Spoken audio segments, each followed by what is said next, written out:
Pinakamalakas na hari. Credit to the author. 951 hanggang 57. Ang mga pangalan po na nandito ay galing sa mga name generator. Kaya kung meron man pagkakatulad sa mga pangalan ng totoong tao o lugar, ito ay tunay na hindi sinasadya. Ha. Kahit medyo late na ako, dapat may share ako sa treasures, di ba?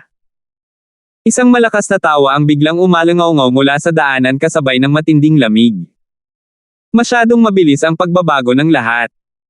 Nabigla pa rin ang lahat sa lakas ni Francis nang bigla nilang naramdaman ang ilang malalakas na aura na lumitaw mula sa itaas. Ito ay Hylan. Nagbago ang ekspresyon ng matanda na nakasuot ng lila. Si Hylan ay nagmula sa Jiang family, isa sa 8 big families, at siya ay isang walang katulad na kababalaghan na gumising sa kanyang bloodline. Kahit na siya ay isa lamang quasi-sacred lord, ang lakas ni Hylan ay madaling nalampasan ang Goatid Elder, at mas malakas pa siya kaysa sa mga normal na sacred lords.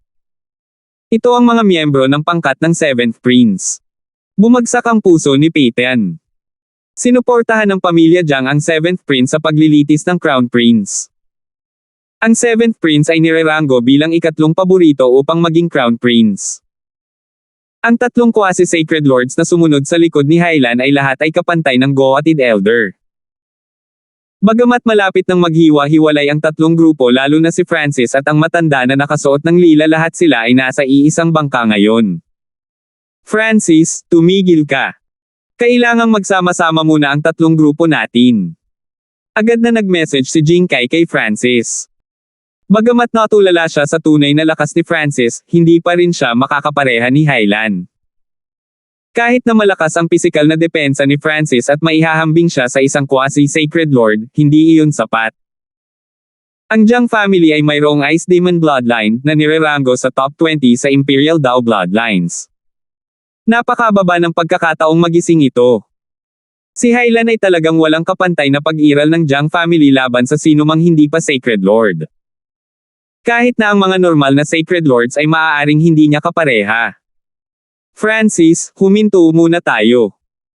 Ang Hylan na ito ay isang walang katulad na henyo mula sa nakaraang henerasyon ng Jiang family, at mayroon siyang Ice Demon bloodline. Lumipat ang mga mata ng matanda na nakasuot ng lila habang nagme-message din siya. Matapos maranasan ang suntok ni Francis, alam ng nakayulang nakasuot na elder na hindi siya ang kapareha ni Francis. Ang pagdating ni Hylan ay nagbigay sa kanya ng dahilan para itigil ang laban. Kapag hindi pinapansin ni Francis, tatakbo siya. Dahil ang mga pandaman ng isang tao ay limitado sa Blackwind Canyon Forbidden Ground, ito ay karaniwang imposible para kay Francis na mahanap siya. Hylan. Siniyasat ni Francis ang gwapong lalaking may puting buhok. Nakilala ni Francis ang ilang tao mula sa Jiang family sa Divine Illusion Dimension, at ang nagbigay sa kanya ng pinakamalalim na impresyon ay si Clyde. Sa puntong iyon, medyo malakas din si Clyde, ngunit kung ihahambing sa Hylan na ito ay parang pagkakaiba sa pagitan ng langit at lupa. Ikaw si Francis, tama ba? Malamig ang mga mata ni Hylan habang sinisiyasat niya si Francis ng may interes. Narinig niya ang ilang bagay tungkol sa nangyari sa Divine Illusion Dimension mula sa mga disipulo ng Jiang family. Gayunpaman, dahil iyon ay isang away sa pagitan ng mga kabataan, malinaw na hindi niya kailangang pakialaman. Siya ay interesado lamang kay Francis. Si Francis ay isang hari lamang, ngunit nang ahas siyang pumasok sa gitna ng Blackwind Canyon Forbidden Ground. Kung ito ay isa pang hari sa kanyang lugar, sila ay naagnas na ng itim na hangin at naging isang Blackwind Yin Ghost. Higit pa rito, talagang nagkaroon si Francis ng kalamangan laban sa isang quasi-sacred lord. Ito ay hindi makapaniwala para sa isang hari na magkaroon ng kapangyarihang labanan ng isang quasi-sacred lord. Gusto mo ng bahagi ng mga kayamanan? Hindi pinansin ni Francis ang tanong ni Hylan at tinanong ang isa sa kanyang sarili. Nagulat si Hylan habang nakangiting tumingin kay Francis. Tama. Sa tingin mo ba may karapatan ako? Nang marinig ang palitan ni na Francis at Hylan, naramdaman ng matanda at ng kumpanyang nakasuot ng lila ang kanilang puso. May tatlong grupo sa kanilang panig, at kung sila ay magsasama-sama, ang grupo ni Hylan ay hindi maglalakas loob na gumawa ng anuman sa kanila. Ano ang iniisip ni Francis? Nagsisimula na ring magpanik ang matandang Ying. Hindi niya alam na haantong sa ganito. Hindi ito isang tanong kung mayroon kang karapatan o wala. Nanatiling pareho ang ekspresyon ni Francis habang hinarap niya ang puwersa ni Hylan. Oh! Pagkatapos sabihin mo sa akin, ano ang kailangan kong gawin para makakuha ng ilang kayamanan? Malamig na tumawa si Hylan. Gusto niyang marinig ang gustong sabihin ni Francis. Nagsimula ring tumawa ang tatlong quasi-sacred lord sa likod ni Hylan. Kung magsasama-sama ang tatlong grupo, hindi nila magagawang kumuha ng anuman sa pamamagitan ng puwersa. Gayunpaman, ito ay malinaw na nagkaroon ng isang malaking panloob na awayan. Higit pa riyan, napakamayabang ni Francis na hindi man lang niya inilagay si Hylan sa kanyang mga mata. Sa sitwasyong ito, mas nababawasan nila ang kapangyarihan ng tatlong grupo, mas maraming benepisyo ang kanilang makukuha. Ang mga mata ng lahat ay nakatuon kay Francis habang tinanong ni Hylan ang kanyang tanong. Hindi nila alam kung ano ang ibig sabihin ng mga salita ni Francis. Ano ang iniisip nitong Francis? Bakit siya nagbubuga ng napakaraming kalokohan kay Hylan? Ang matanda na nakasuot ng lila ay nagmura sa kanyang puso. Ang Fire of Wind Lightning at ang mga simbolo ng God Tribulation Lightning sa loob ng katawan ni Francis ay biglang pinakawalan. Isang pagalo ng Escarlate gintong kidlat ang tumalbog patungo sa haligi sa gitna ng bulwagan. Sa sandaling ay circulate ni Francis ang kanyang True Yuan, naten si Hylan at ipinalibot ang kanyang bloodline power, ngunit siya ay ganap na natulala. Noong una ay inakala niya na sasalakayin siya ng mayabang na si Francis, ngunit sa halip, sinuntok ni Francis ang isang bakanting bulwagan. Gayunpaman, lumundag ang puso ng matanda na nakasuot ng lila na si Old Ying, at ng matanda na may goatid. Alam nila kung gaano nakakatakot ang aksyon ni Francis. Ang suntok ni Francis ay patungo sa hanay sa haligi, at ang goatid elder ay naipakita na sa lahat kung gaano kakilakilabot ang hanay na ito. Maaaring itaboy ng gold and white array na ito ang lahat ng pag-atake gamit ang mas malakas na puwersa sa bilis na walang makakareact. Napailing ang lahat at likas na umatras ng ilang hakbang. Hindi maganda, gusto akong patayin ni Francis. Nakadama ng panganib sa buhay at kamatayan ang matanda na nakasuot ng lila. Hindi niya akalain na gusto pa rin siyang patayin ni Francis kahit na umabot na sila sa yugtong ito. Walang oras para gamitin ang array sa kanyang Dragon Jade. Retreat. Agad na napatras ang matanda na nakasuot ng lila. Boom! Sa sumunod na sandali, sumabog ang kanyang ulo. Nawasak din ang gulat na ekspresyon sa mukha niya. Isang marka ng kamao ang naiwan sa dingding sa likod ng matanda na nakasuot ng lila. Hu! Natahimik ang lahat. Ang tanging maririnig ay ang kakaibang sipol ng itim na hangin. Patay! Nanginig ang puso ni Peyton. Paano ito posible? Umatras siya ng isang hakbang. Ang matanda na may goat ay hindi makapaniwala. Nang umatake si Francis, nakareact ang nakayulang nakasuot na elder at napaatras. Noon lang dumapo ang pag-atake ni Francis sa hanay at naaninag. Kung gayon bakit tinamaan pa rin ng pag-atake ang matanda na nakasuot ng lila? Nanlaki din ang mga mata ni Hylan, at huminga siya ng malalim. Natigilan ang tatlo sa likuran niya, at nablangko ang kanilang isipan. Hindi nila naintindihan kung paano ang isang casual na kamao mula kay Francis patungo sa isang bakanting bulwagan ay nagresulta sa pagsabog ng ulo ng nakayulang nakasuot na elder. Isang quasi-sacred lord ang namatay ng ganoon. Ginamit niya ang array. Isang matanda na may puting buhok sa grupo ni Hylan ang tumingin sa gitna ng bulwagan na may kumikinang na mga mata, pagkatapos ay muling tinakpan ng itim na hangin ang bulwagan. Paumanhin, ngunit kinalkila ko na otres ka, sabi ni Francis sa mababang tono patungo sa katawan ng matanda na nakasuot ng kulay ube, na para bang iyon ang magbibigay daan sa kanya na makapagpahinga ng payapa. Paano ito posible? Nang marinig ang sinabi ni Francis, ang mga taong pamilyar sa array theory ay natigilan. Una, ang pagkalkula lamang ng projection ng rebound ay napakahirap. Tiyak na hindi ito magagawa sa isang sulyap. Gayunpaman, sinabi rin ni Francis na kinalkila niya ang isang hakbang pabalik ng matanda na nakasuot ng lila. Walang naniwala sa kanya, ngunit ang katotohanan ay nasa harapan nila. Ngayon lang naramdaman ng lahat kung gaano kitikot ang kabataang ito. Siya ay pumatay ng isang tao nang walang kahirap-hirap sa pamamagitan ng pagsasamantala sa hanay, at ang biktima ay hindi na nagkaroon ng anumang oras upang mag-react sa kanyang pagkamatay. Kahit na ang naka-purple na nakasuot na elder ay nagawang simulan ang array sa kanyang Dragon Jade, hindi siya makakataka sa oras. Ito si Francis. Tumingin si Jinkai kay Francis nang may pagtataka, na para bang ito ang unang pagkakataon na nakilala niya si Francis.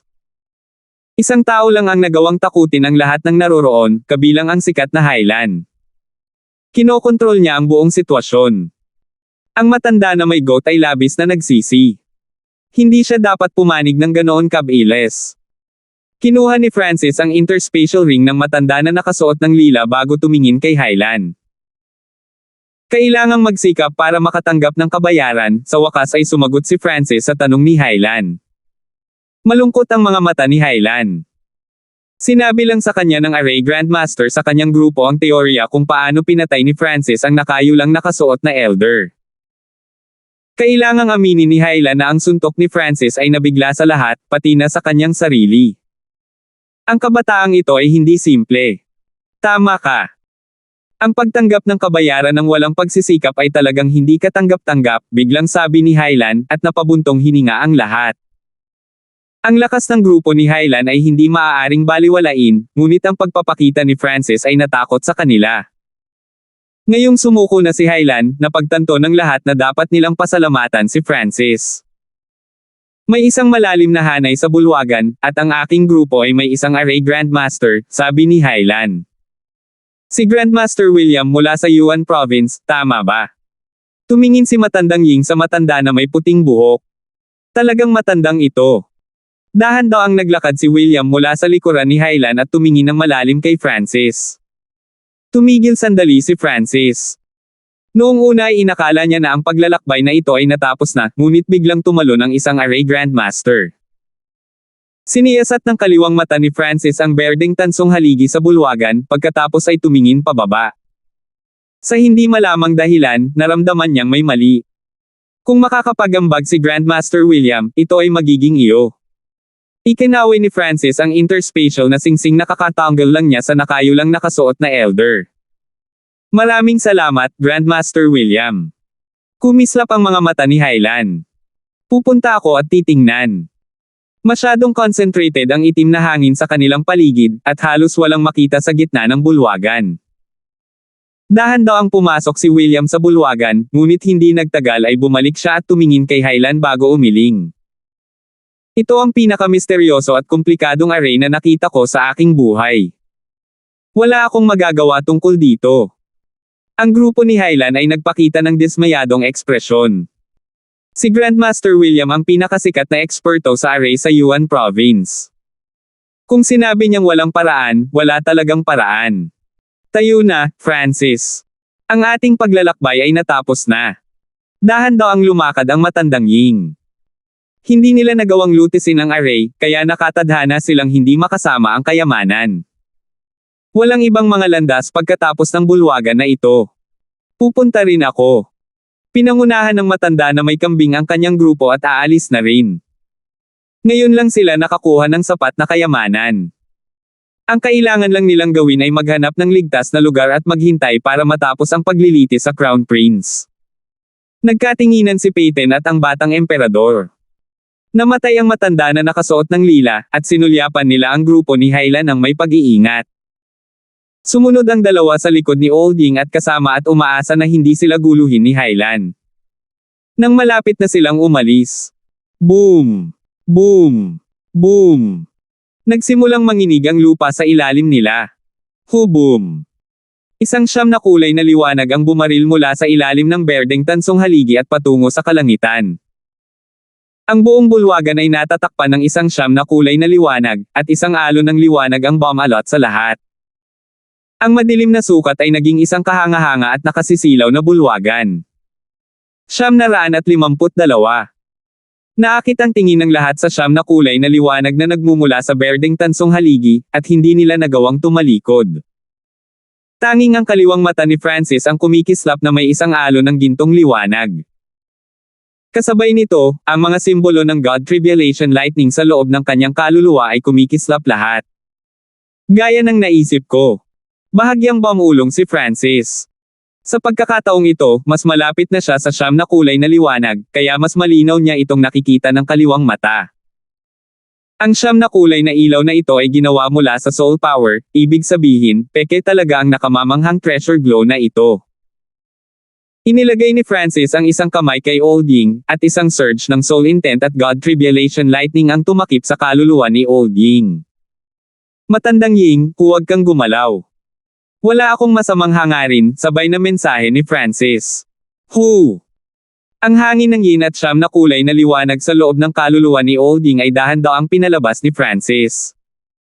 Agad na naging malinaw ang mga mata ni Old Ying, at pagkatapos ay nagpakita siya ng nakakatakot na ekspresyon. Francis, salamat. Huminga ng malalim si Old Ying habang nagmensahe kay Francis. Hindi ko akalain na naloko tayo sa Blackwind Canyon Forbidden Ground. Sinuri ng matandang Ying ang lahat sa sandaling siya ay nagising, at nagbuntong hininga siya sa kanyang puso. Mula nang sila ay pumasok sa Blackwind Canyon Forbidden Ground, ang itim na hangin ay inaalis na sila, at ang mga pagnanasa sa kaibuturan ng kanilang mga puso ay unti-unting lumaki. Kahit si Old Ying ay hindi na malaya na nagbago na ang kanyang pagkatao. Isang siyam na kulay na liwanag pagkatapos ay bumaril sa hangin, at ang epekto ng itim na hangin ay naging mas malakas. Ang matanda na nakasuot ng lila ay biglang kumilos laban kay Francis, pati na rin ang pakikialam ng matanda na may goatid, ay dahil din sa pagbabago ng personalidad. Sa tabi nila, si Jing Kai ay tuluyan ng napilipit ng itim na hangin at ng siyam na kulay na liwanag. Siya ay naging mahina, makasarili, at walang emosyon. Ang tanging gusto niya ay kayamanan. Masisisi na lang niya na masyadong mahina ang isip niya at napakaraming nakatagong pagnanasa. Kahit si Old Ying ay walang kumpiyansa na gisingin si Jing Kai ngayon. Ipinikit ni Old Ying ang kanyang mga mata at sinimulang iikot ang kanyang soul intent na protektahan ang kanyang kaluluwa habang sinusubukang suriin ang siyam na kulay na liwanag sa kanyang harapan. Ito ay talagang isang malalim na kapangyarihan ng kaluluwa. Laking gulat ng matandang Ying nang lumingon siya at tumingin sa iba. Bukod kay Francis at sa kanyang sarili, ang tingin ng lahat ay nakatuon sa berdeng bronze pillar habang nagbibigay ito ng siyam na kulay na liwanag at ganap na binaliwala ang lahat. Ang pagnanais para sa kayamanan ay ganap na nahayag sa kanilang mga mukha. Natakot si matandang Ying sa lugar na ito. Maghintay tayo ng kaunti. Kung may emergency, gamitin ang array sa iyong Dragon Jade, sabi ni Francis. Ang batang ito. Hindi makita ni Old Ying si Francis. Isa lamang siyang hari, ngunit nagawa niyang panatilihin ang kanyang kamalayan sa lugar na ito at ginaisang pa si Old Ying sa kritikal na sandali. Sa sandaling ito, talagang nagawa niyang tingnan ang siyam na kulay na liwanag ng walang problema. Naghinala si Old Ying na marahil si Francis ay isang reincarnated expert. Boom! Weng-weng! Ang siyam na kulay na liwanag na nagmumula sa berdeng tansong haligi ay nagsimulang dahan-daang maglaho hanggang sa tuluyang mawala at bumalik sa normal. Naging madilim na naman ang buong bulwagan. Lahat ng kalalabas lang ay tumigil lahat at tumingin sa berdeng tansong haligi. Subukan nating makakuha ng gayong kayamanan. Kumikislap ang mga mata ng lahat habang nakatingin kay William ng may pag-asa. Pinanood ng matandang Ying ang eksenang ito ng may takot. Lahat ng tao sa hall ay kumikilos na parang may kumokontrol sa kanilang mga kilos. Bakit biglang sumulpot ang siyam na kulay na liwanag, sa oras na aalis na sila? Biglang lumitaw ang Blackwind Yin Ghosts mula sa tinidor kanina nang nag-aalangan sila kung alin ang pipiliin, na humahantong sa bulwagan na ito. Lahat ng Blackwind Yin Ghosts pagkatapos ay tumili at umatras. Ang lahat ng ito ay tila binalak ng isang tiyak na mahiwagang kapangyarihan. Francis, ano ang nakatago sa ilalim? Tanong ni Old Ying. Maaaring ito ay isang kayamanan, o maaaring iba pa. Hindi makita ng kaliwang mata ni Francis ang daan. Gusto rin niyang malaman ang sikreto ng lugar na ito kaya naman sinundan niya ang lahat kahit nagwawala na silang lahat. Francis, dapat ba nating pigilan si William? Tumingin si Old Ying kay William, na dahan-daang lumalapit sa komplikado at misteryosong golden white array lines. Bakit? Kahit napigilan natin sila sa pagkakataong ito, mas maraming tao ang pupunta rito sa bulwagan na ito. Mas maraming tao ang darating sa susunod na paglilitis sa Crown Prince. Dapat ba nating bantayan ang lugar na ito magpakailanman? Ang tugon ni Francis ay hindi nakapagsalita kay Olding. Sa totoo lang, gustong malaman ni Olding ang sekreto ng lugar na ito. Hayaan ang lahat na maging tulad ng nararapat. Bumantong hininga ang matandang Ying sa kanyang puso at naghanda na gamitin ang kanyang Dragon Jade. Ipinikit ni William ang kanyang mga mata sa harap ng berdeng bronze pillar at ikinalat ang kanyang soul intent sa buong istruktura ng array. Ang soul intent ni William ay dahan-daang sumanib sa array at sa golden-white array lines. Tumulo ang dugo mula sa bibig ni William. Halatang sobrang lakas ang ginagamit niya. Gayunpaman, walang nagmamalasakit. Ang inaasahan lang nila ay masira ni William ang hanay, kahit na kaunti lang. Sa paglipas ng panahon, ang lahat ay nagsimulang maging naiinip. Ang soul intent ni William ay ganap na nahuhulog sa hanay na ito. Hindi niya namalaya na ilang beses na pala siyang umubo ng dugo. Isang bagzo ng itim na hangin ang biglang lumitaw mula sa isa sa mga landas. Woo! Hindi mabilang na Black Windian Ghosts ang pumasok sa bulwagan. Hindi maganda, ang Black Windian Ghosts ang umatras kanina. Bulalas ng matanda na may goat. Pagkatapos ay papatayin natin silang lahat. Hindi natin sila hahayaang abalahin si Grandmaster William. Nanlamig ang mukha ni Hylan at akmang aatake. Hylan, maghintay. Isang tao mula sa grupo ni Hylan ang hamarang sa kanya. Tingnan mo, tinutulungan nila tayong masira ang hanay. Sigaw ng matanda sa tuwa. Ang hindi mabilang na King at Emperor level na Black Windian Ghosts ay sumisingil patungo sa isang tiyak na punto sa array. Boom! Isang Black Windian Ghost ang agad na naitaboy at napatay. Woo! Ang pangalawang Black Windian Ghost ay sumugod at nagsimulang kumagat dito. Boom! Ang Black Windian Ghost na ito ay pinatay din ng puwersang nagtataboy. Pangatlo. Pang-apat. Gulat na pinanood ng matandang Ying ang eksenang ito. Tumindig ang kanyang mga balahibo, at likas siyang umatras ng ilang hakbang. Magaling! Tinutulungan nila tayong masira ang array. Kumikislap ang mga mata ni Jing Kai habang siya ay bumulalas. Mukhang gusto ng mga Black Windian Ghost na ito na makuha natin ang kayamanan.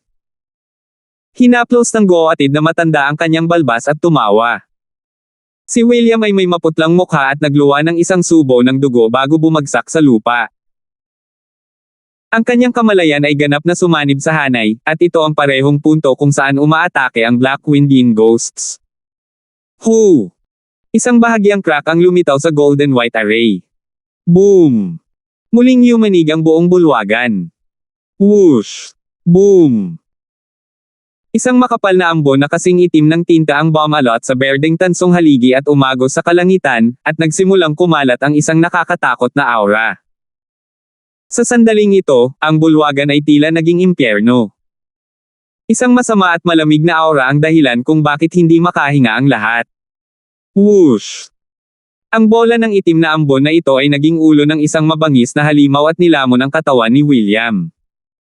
Anong nangyayari? Bakit ang siyam na kulay na liwanag ay biglang naging nakakatakot na ambon? Si Senior William ay kinain ng ambon na iyon. Gaano man sila katanga, ang takot sa kanilang mga puso ay biglang nagising ng malakas at nakakatakot na aura na ito. Kuya Ying, tumakbo ka. Agad na nag-message si Francis. Who? Matapos mawala ang katawan ni William, lumaki ang umuusbong na ulo at umaksyon patungo sa grupo ng mga tao. Isang malakas na puwersa ng pagsipsip ang nagmula sa bibig ng Black Mist Monster. Arg! Tulungan mo ako! Ang batang emperador mula sa grupo ni Peyton ay labis na naapektuhan ng lugar na ito at agad na sinipsip sa itim na ambon. Agad na gumamit sina Francis at Olding ng mga lihim na diskarte para mapabilis ang kanilang bilis at sila ang unang nawala sa pathway. Bago umalis si Olding, kinaladkad din niya si Jing Kai. Noon lang nag-react ang iba at nagsimulang tumakbo palayo. Arg! Ano yun? Isang quasi-sacred lord mula sa grupo ng Goatid Elder ang sinipsip sa itim na ambon. Dragon! Dragon Jade! Nanginginig siya at ginamit ang array sa loob ng Dragon Jade, at nagsimulang kumalat ang isang layer ng liwanag. Whoosh! Gayunpaman, sa susunod na sandali, siya ay kinain ng umuungol na ulo ng hayop bago siya nakapag-teleport palayo. Boom! Ang ulo ng hayop na gawa sa itim na ambon ay naging ilang bola ng itim na ambon, naging mas maliliit na ulo, at hinabol ang lahat ng nagtangkang tumakas. Ginamit ni Francis ang kanyang Lightning Wing Spatial Flash para tumakas at siniyasat ang sitwasyon sa likod gamit ang kanyang kaliwang mata. Ang mga taong kinain ng ulo ng hayop ay pumasok sa hanay sa pamamagitan ng maliit na bitek. Nagulat si Francis. Anong uri ng pamamaraan ito? Ano ang maaaring magpaliit sa isang tao sa laki ng isang bitek? Hindi maganda. Napagtanto ni Francis na papunta sa kanyang direksyon ang isa sa mga ulo ng itim na ambon. Whoosh! Hindi na siniyasat ni Francis kung ano ang nangyayari sa likod niya. Nakatuon siya sa paggamit ng kanyang Lightning Wing Spatial Flash para tumakas. Whoosh! Sa sandaling nakatakas si Francis sa kuweba, naramdaman niyang nawala ang panganib. Ang Blackwind Canyon Forbidden Ground ay nanginginig pa rin. Mukhang ang mga bola ng itim na ambon ay hindi pa maaaring lumitaw sa labas. Hulaan ni Francis. Francis, umalis na tayo sa lugar na ito dali. Baka maligtas natin si Jinkai. Tiningnan ng matandang Ying ang nahimatay na si Jinkai na may pag-aalala. Kung tutuusin, miyembro pa rin siya ng team ng Ninth Prince. Ang Ninth Prince ay mayroon lamang 7 tao, kaya hindi nila kayang mawala ang sinuman. Sa sandaling ito, ang itim na hangin sa Blackwind Canyon Forbidden Ground ay nagtitipon at nagiging mas magulo, na parang babalik ito sa dating lakas. Okay. Ang ripple ng gininto ang liwanag na nagmumula sa kaliwang mata ni Francis ay nagsimulang lumabo. Ang sinumang maaaring nakatakas ay mayroon na. Naging mahinahon muli ang lupa. Gayunpaman, bago nila ito nagawang makalayo, isang pader ang sumabog, at isang bagyo na dulot ng pagkawasak ng isang munting mundo ay dumaan sa bawat direksyon, at isang itim na bog zone ng hangin ang umihip mula sa ilalim ng lupa. Woo! Ang itim na bog zone ng hangin na ito ay naging isang malaking black wind ghost at tumalon patungo kay Francis. Hindi maganda, ang munting mundo ay gumuho. Ang Black Wind Ghost na ito ay nabuo mula sa Sacred Lord Intent na naging masama. Ang nag-iisang mata ni Old Ying ay tumingin sa layunin na hindi pa ganap na nag-transform sa isang Black Wind Ghost, at ito ay nag-radiated ng isang malakas na surge ng yin at nakamamatay na kapangyarihan ng soul. 953 pagtakas. Hindi maganda, ang munting mundo ay gumuho. Ang Black Wind Ghost na ito ay nabuo mula sa Sacred Lord Intent na naging masama. Tumingin sa unahan ng matandang Ying na may takot at takot. Ang ilang Sacred Lord ay malamang na nagtakda ng kanilang mana sa Blackwind Canyon, ngunit sa paglipas ng panahon, ang pagguho ng itim na hangin ay napinsala ang munting mundo. Ang sagradong layunin ng Panginoon na nakatatak sa loob ng munting mundo ay naging masama, at hindi na ito isang layunin lamang. May kakayahan na itong umalis sa munting mundo. Whoosh! Whoosh! Isang soul intent na nasa proseso pa lamang ng pagbabago sa isang Black Wind Ghost ang dumating na may surge ng yin at nakamamatay na soul power. Kahit isang Measly King dares to come here. Iabot mo sa akin yung katawan mo. Kekeki. Ang tunog na binigay ng baluktot na Black Wind Ghost na ito ay parang tunog ng mga buto na nagkikiskisan sa isa't isa. Nagpadala ito ng panginginig sa kanyang gulugod at pinatayo ang kanyang mga balahibo. Pinili nitong pinademonyohang Sacred Lord Intent na kunin ang katawan ni Francis. Alab ng Wind Lightning Eye. Isang gininto ang kinang ang lumitaw sa kaliwang mata ni Francis, at ang mga simbolo ng God Tribulation Lightning ay kumikislap habang ang surge ng apoy ay lumabas mula sa kanyang kaliwang mata. Boom! Isang bola ng transparent na gininto ang purple na kidlat na apoy na may aura ng pagkasira ang sumabog sa demonyodong layunin ng Sacred Lord. Ang Wind Lightning Eye Flame ni Francis ay isang purong pag-atake ng kaluluwa batay sa God Tribulation Lightning na lalong epektibo laban sa mga kaluluwa. Higit pa rito, ang mga pag-atake ng kaluluwa ay sumalungat sa masasama at masasamang nilalang sa simula. Bam! Boom! Boom! Ang nademonyo na Sacred Lord Intent ay naramdaman na parang 10,000 kidlat ang sumabog sa katawan nito, at ang God Tribulation Lightning na apoy ng mata ay nagninangas pa rin. Arg! Paano ito magiging lakas ng kaluluwa ng isang junior? Ang nakademonyo na Sacred Lord Intent ay sumigaw, at nagpakita ito ng bahid ng pag-iingat sa nakakapangasar nitong ekspresyon habang nakatingin kay Francis. Dahil minamaliit ng demonyong Sacred Lord Intent ang kalaban nito, ang kanyang loob at labas ay nasunog, at nagkaroon ng matinding sakit sa buong katawan nito. Napakalakas!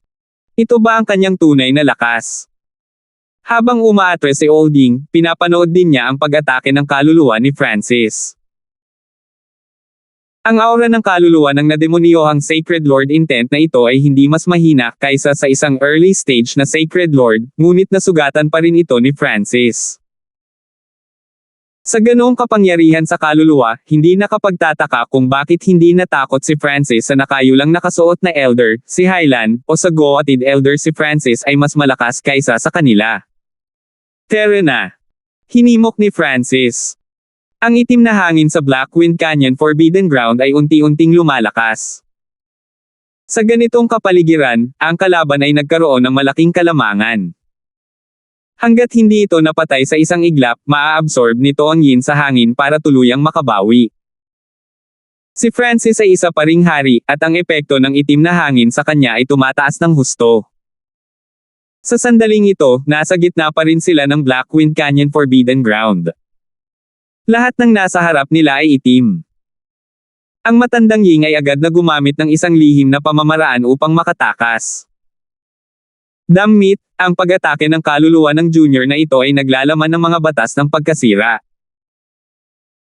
Nakabawi ang nademonyohang Sacred Lord Intent, ngunit naramdaman nitong humihina ang kamalayan nito. Hindi maganda. Kailangan kong humanap ng katawan na hahabulin kaagad. Ang ekspresyon ng demonyong Sacred Lord Intent ay baluktot, at ang kamalayan nito ay unti-unting nilalamon. Kailangan nitong humanap ng katawan na hahabulin para mabawi ang orihinal nitong estado, kung hindi ay magiging isa na lang itong walang isip na Blackwind Yin Ghost. Kayong lahat, go! Ang nademonyohang Sacred Lord Intent ay naglabas ng surge ng Yin, at ang kalapit na Blackwind Yin Ghosts ay nagsimulang humagulgol. Woo! Ang Blackwind Yin Ghost sa malapit ay nagsimulang sumigaw, at sila ay naging bog zone ng itim na hangin at umaakyat patungo kina Francis at Olding. Kung titingnan ito mula sa malayo, makikita nila ang isang higanteng itim na bagyo na nagbigay ng hindi mabilang na sigaw at alulong. Tumindig ang buhok ng matandang Ying, at nagsimulang lumitaw ang malamig na pawis. Hindi na niya kinailangan pang lumingon. Ang mga iyak at alulong sa likuran niya ay parang 100,000 masasamang multo mula sa impyerno. Handa si Olding na gamitin ang array sa kanyang Dragon Jade anumang oras. Ang bilis ni Francis ay medyo mas mabilis kaysa kay Olding, at naging pangit ang kanyang ekspresyon nang lumingon siya sa likod. Bagamat ang mga Blackwind Yin Ghost na ito ay individual na mahina, mayroong hindi bababa sa 100 sa kanila ngayon. Higit pa riyan, naroon pa rin ang nademonyohang Sacred Lord Intent.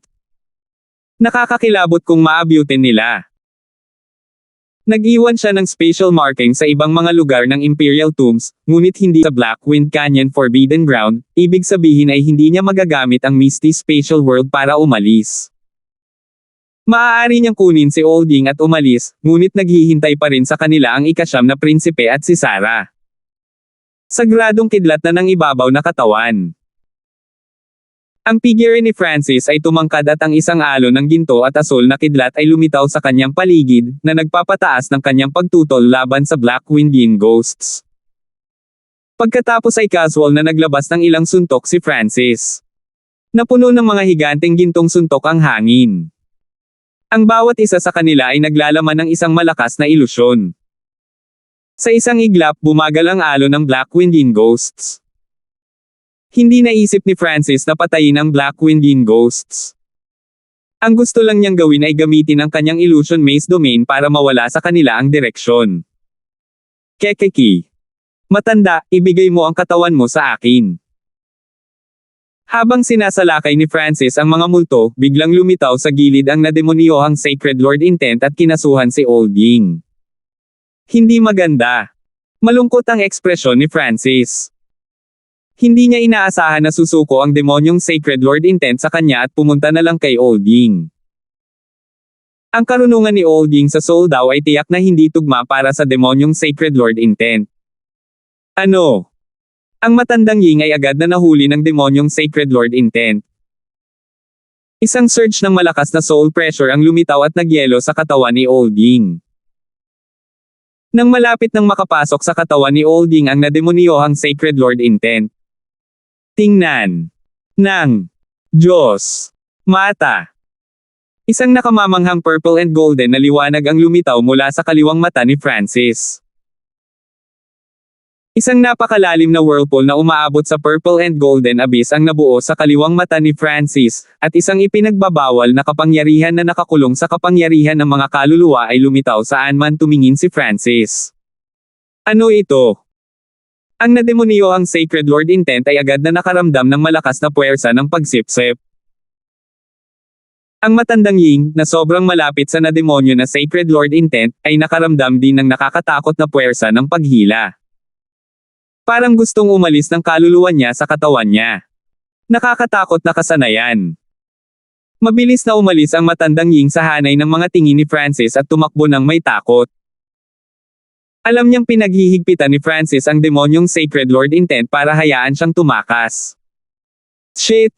Itong junior na ito. Ang demonyong Sacred Lord Intent ay umungal sa galit, ngunit wala itong magawa. Dahil ang kanyang katawan ay ganap na nabuo mula sa Soul Intent, ang kanyang buong katawan ay hinayla ni Francis. Kung sinubukan ni Francis na hilahin ang kaluluwa ng isang normal na tao, ang kanilang kaluluwa ay magagawa pa ring magpumiglas sa loob ng kanilang katawan, ngunit ang isang dalisay na kaluluwang katawan ay hindi gaanong lumalaban sa Francis's gaze of the God Eye. Gayunpaman, kahit noon pa man, nagawang magpumiglas ng demonyong Sacred Lord Intent, at hindi nagawang ilipat ito ni Francis sa dimensyon ng kanyang kaliwang mata. Masasabi lamang ng isa na ang nademonyo na Sacred Lord Intent ay masyadong malakas at ang pagnanais nitong mabuhay ay masyadong malakas. Bitawan mo ako. Umungal ang nademonyo ang Sacred Lord Intent, ngunit ang katawan nito ay wala na sa sarili nitong kontrol. Bahagyang nakakakita ito ng maulap na lungsod, at nagsimulang maging magulo ang tanawin sa harap ng mga mata nito. Ang pamamaraan ng pagsuso ng kaluluwa ng batang ito ay naglalaman din ng Tao of Illusion. Ang nademonyo na Sacred Lord Intent ay napuno ng takot. Brat, bitawan mo ako, at papayag akong hindi kunin ang katawan ng iyong kasama. Nararamdaman na ng demonyong Sacred Lord Intent ang kamalayan nito na nagsisimula ng maglaho, at malapit na itong mapalitan ng masama at walang isip na layunin. Kung magpapatuloy ito ang matatalo. Kinailangan itong sumuko kina Francis at Old Ying at humanap ng ibang tao sa malapit. Saka lamang magkakaroon ng kaunting pagkakataong mabuhay. Tumingin si Francis kay Old Ying, na lumipad ng napakalayo, at itinigil ang pagtingin ng mata ng Diyos. Kung mas malakas ang kaluluwa ng target, mas maraming enerhiya ang kakailanganin. Sa puntong ito, ang nademonyo na Sacred Lord Intent ay nakikipaglaban sa pagkabaliw, kaya napakahirap na patayin ito. Lightning Wing Spatial Flash. Whoosh! Si Francis ay naging isang kidlat at sumugod patungo sa hangganan ng Blackwind Canyon Forbidden Ground. Sa labas ng Blackwind Canyon Forbidden Ground. Ika-9 na prinsipe, alis na tayo. Agad na dumating si Matandang Ying kung saan nagtatago ang ika-9 na prinsipe. Matandang Ying, nasaan sina Francis at Jinkai? Sinusuri ng 9th Prince ang sitwasyon sa Blackwind Canyon at isa lang ang naramdaman kakaiba. Wala pang ibang pumasok, at ang itim na hangin ay mabilis na bumabalik sa orihinal nitong lakas. Ang nakapikit niyang puso ay lumuwag matapos makita si Old Ying, ngunit muli itong humigpit nang wala nang makitang iba. Let's go! Dapat mabilis na makahabol si Francis. Hinimok at inakay ni Matandang Ying ang dalawa para makatakas.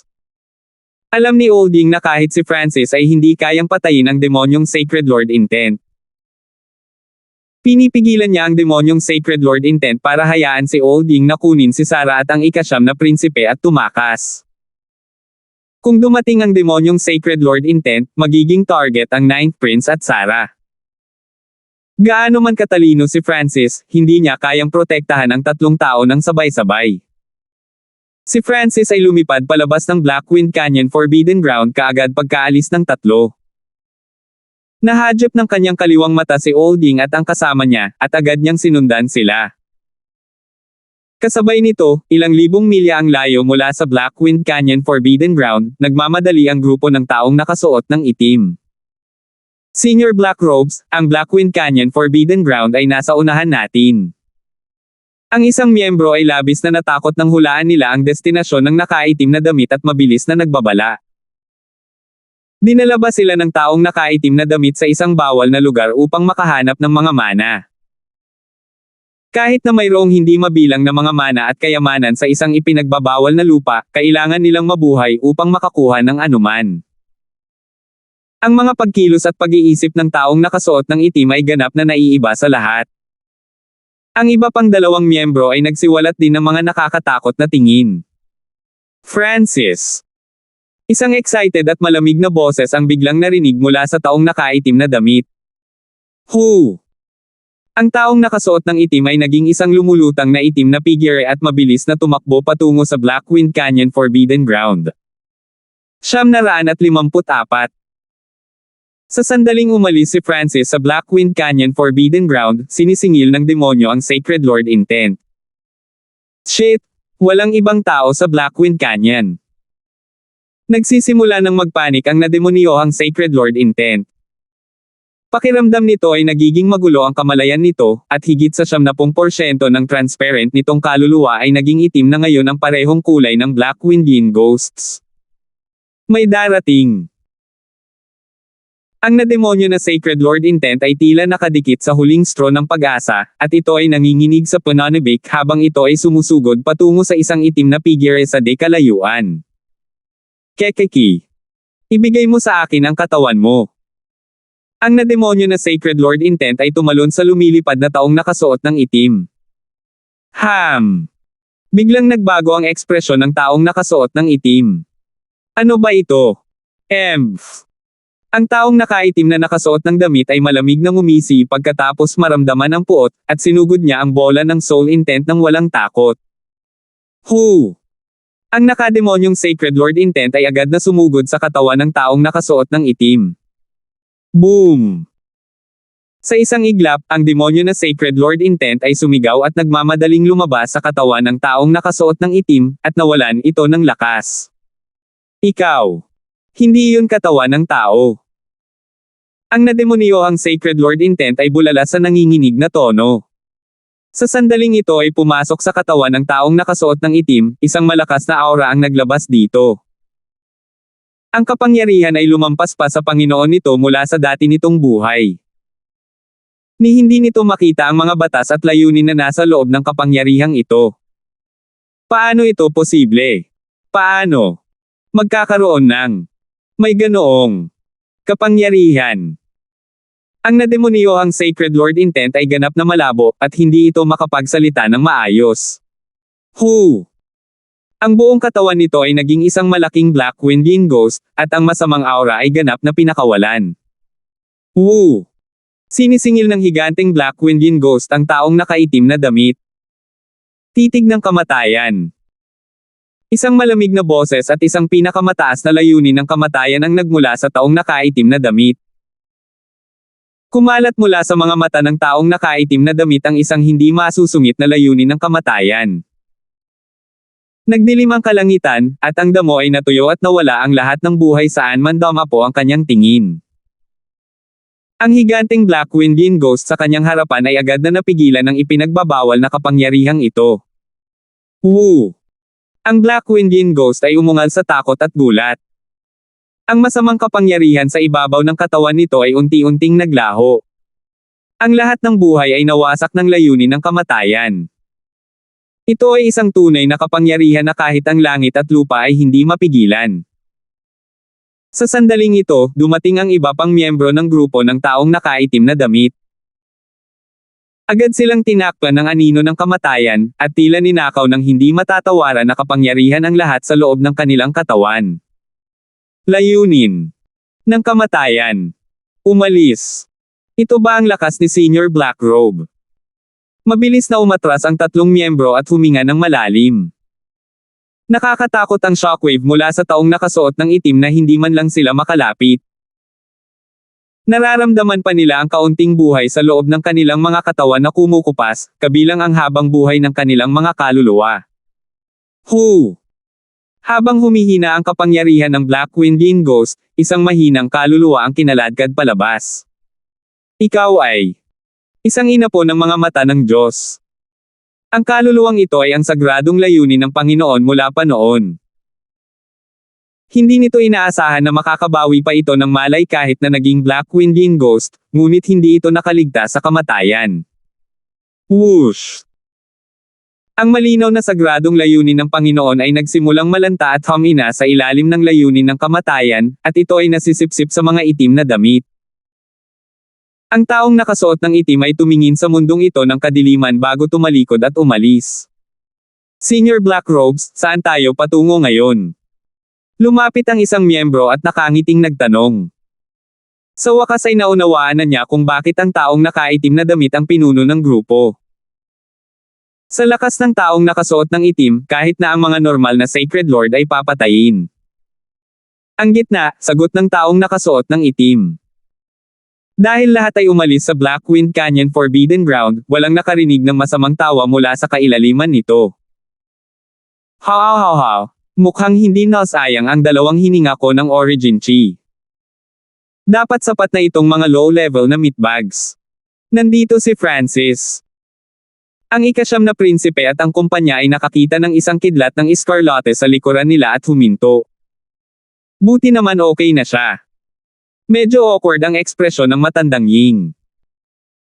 Siya ang pinuno ng grupo, ngunit si Francis ang pumipigil sa demonyong Sacred Lord Intent habang siya ay unang tumakas.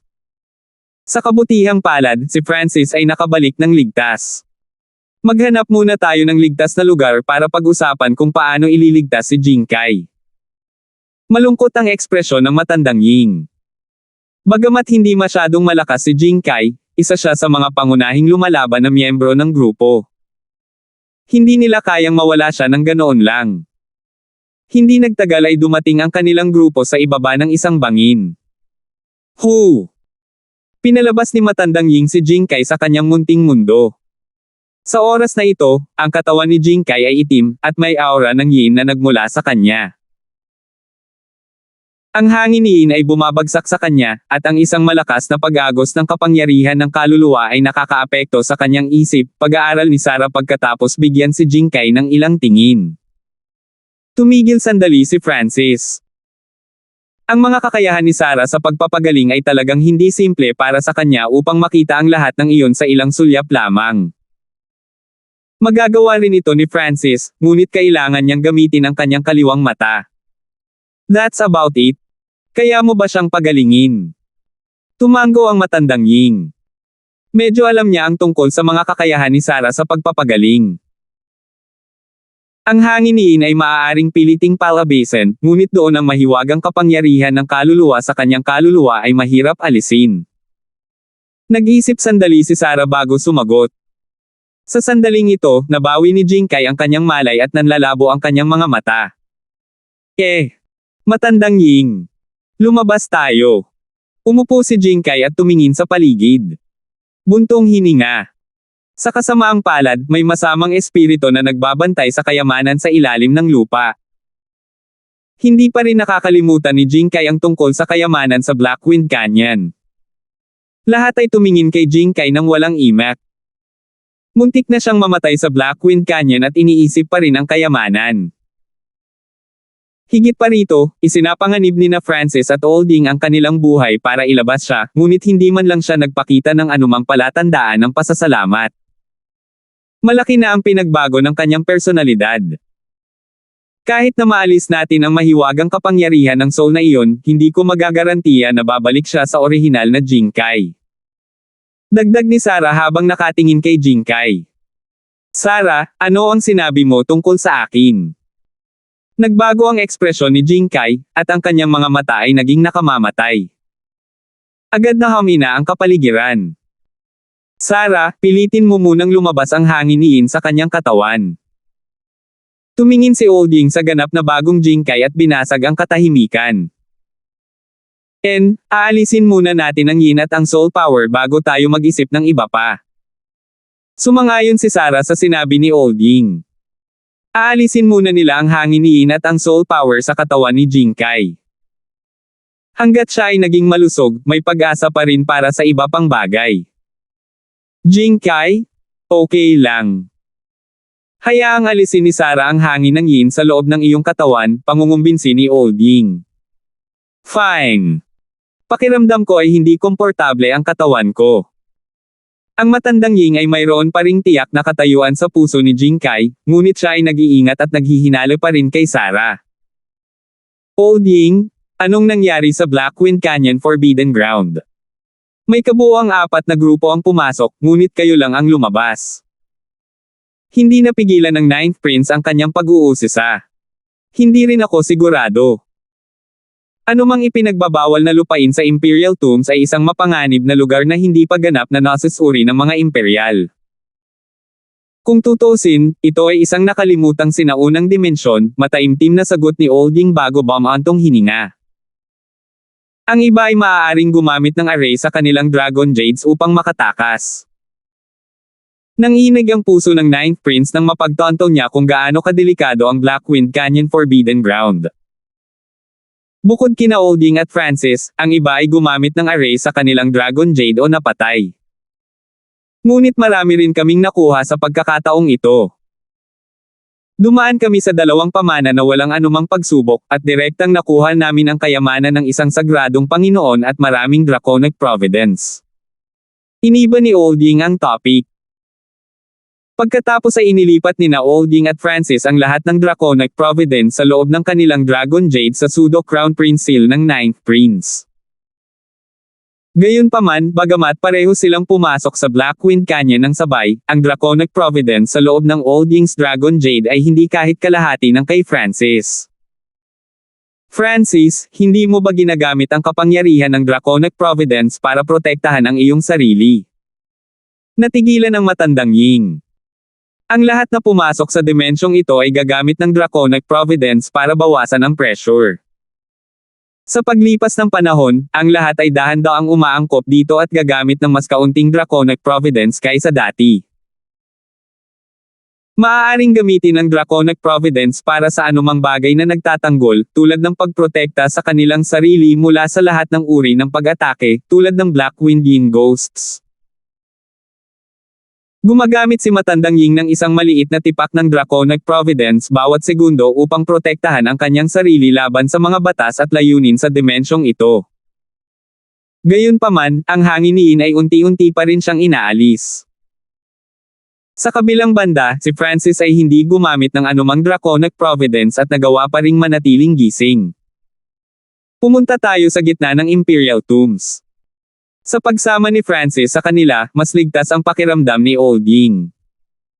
Hindi rin makaalis si Jinkai sa tabi ni Sarah.